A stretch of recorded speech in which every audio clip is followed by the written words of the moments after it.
6장 말씀입니다. 심판을 받아야 할 성읍으로 예루살렘을 지목하고 또 그곳에 사는 유다 백성들을 심판을 받아야 할 대상으로 삼고 있습니다. 예루살렘 성이 우아한 모습을 하고 있지만 결국 심판받고 허물어져 목자들이 양떼를 끌고 와서 양이나 먹이는 그런 황폐한 성읍이 될 거라고 말씀하고 있는 것이죠. 여러 가지 비유와 상징을 통해서 그 심판이 곧 다다랐음을 그들에게 보여주고 있는 것입니다. 성 앞에 목책을 만들어서 그들을 포위하고 그들이 정상적인 생활을 할 수 없도록 고갈시키는 거죠.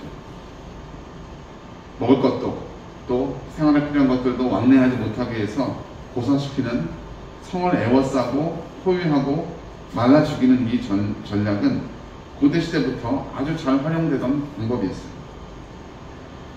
그러나 그들은 그런 상황에 놓여있고 또 심판의 말씀을 들으면서도 도무지 돌이키지 않았습니다. 돌이키지 않았을 뿐 아니라 자신들이 짓는 죄에 대해서도 부끄러워하지 않았다는 거예요. 10절의 말씀에 보면 그 귀가 할례를 받지 못하였으므로 듣지 못하는 거예요. 이 할례는 정결의식을 얘기하는 거죠. 하나님의 말씀에 따라 정결의식을 행하는 건데 귀가 정결하지 못하니까 듣지 못하는 거예요. 그러니까 돌이킬 수 없는 거죠. 여러분, 과거에 하나님께서 요구하시는 도덕적인 거룩함은 사람들에게 일반적으로 다 받아들여지는 내용이었어요. 근데 요즘은 그런 얘기를 하면 고리타분하고 옛날 사람, 불편한 사람 정도로 취급받고 오히려 자신들이 벌이는 악을 마치 자신들이 누려야 할 권리인 양 주장하고 있다는 거죠. 부끄러움이라고는 요만큼도 찾아볼 수 없다는 것입니다.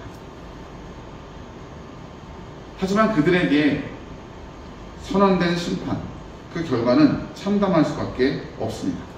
가지고 있는 소유를 다 잃어버리고 자신의 자녀들과 아내들까지 다 타인의 것이 될 것이라고 선지자는 그들에게 경고하고 있는 것입니다. 이것은 어떤 한 사람, 어떤 한 부류의 문제가 아닙니다. 나이가 적던 많던, 많이 가졌던 적게 가졌던, 악을 탐하고 그것으로 달려가려는 백성들의 전반적인 모습이 그랬다는 것이죠. 그들은 선한 길로 가기를 거부했습니다.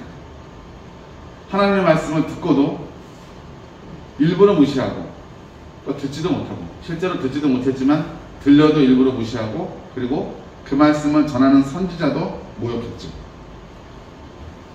하나님의 말씀이 마치 자기를 비난하는 것이다 생각하는 경우가 많습니다.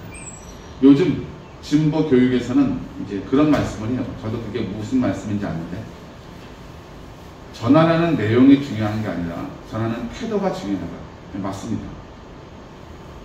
그런데 그것이 하나님의 말씀이고 임박하고 긴박한 심판의 말씀이라면 여러분, 그것은 거칠 수밖에 없어요. 태도가 조금은 불편하고 어려울 수밖에 없는 거죠. 여러분, 경고문을 써붙이는데 주의, 개조심, 들어가지 마시오, 이렇게 간단하게 명령어 같이 이렇게 해야 경고가 되지. 저 혹시 죄송한데 여기 들어오시려고 하는 마음을 먹으실 수도 있지만, 그렇다고 해서 들어오시는 게 잘못된 건 아니지만, 이렇게 경고할 수는 없잖아요. 그렇죠? 근데 우리는 하나님의 말씀과 그 선언도 그런 식으로 받아들이려고 하는 경향이 생긴다는 거예요.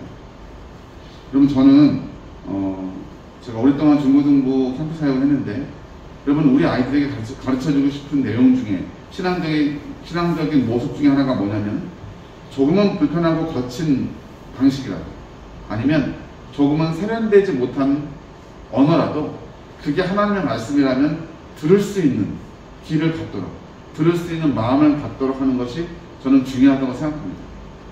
어떤 목사님, 어떤 선생님, 어떤 전사님이 자신이 가지고 있는 인간적인 언어로, 인간적인 매력으로 아주 세련되게 이렇게, 그럴 수 있죠.